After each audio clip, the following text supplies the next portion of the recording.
Buryo Rwanda nibaza ko ico gihugu ca mbere kiganzwe n'igiturire kwisi nzima uko uravye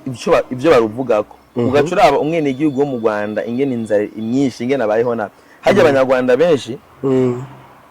bisi ibintu bovuga mugabo badafise aho bari bivugire gute baragimbwa babayeho ubuzima buzimvye ufata urumva u Rwanda ni wa mubiri uboze ibwo y'ivyondo mugabo n'ubu narabonye baracubaka zanzu zimwe z'amashanga n'ivyondo azibona zanzu zimwe za ariko abantu bari kugura bashika Kigali bavuga ko haka urumva ni bimwe nakubwiye ati ni ya mpuzu bo wambaye mugabo wambaye ku mubiri uboze niko vuga ati zina mututsi wese ari muri Kongo napfi apeho hama twebwe umva bo ntangorane bo barakreba ibintu bakabona neza yuko bariko barabica jusqu'à ce que bishe bonyene witwa Colonel Makanika yari yashinze resistance yo kubakingira kora yase kwifatanya na M23 twebwe nta president wayo twibasira ari bonyene babitangura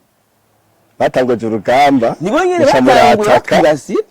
natwebwe turahaguruka bagacatangura kurira ngo ntavyo bigeze bakora ushobora kwibaza ngo uraje gutera u Burundi tubashaka tugutikurira ikindi bwiya tuzi no kwaka ibyo ufise abavuga ati nibavuze ifirimbi tugende kuvoma ibitoro tubereke urafira n'umurundi soko yari kirasha ata n'umutafiseyo ko naritaye bagira kuzana imizi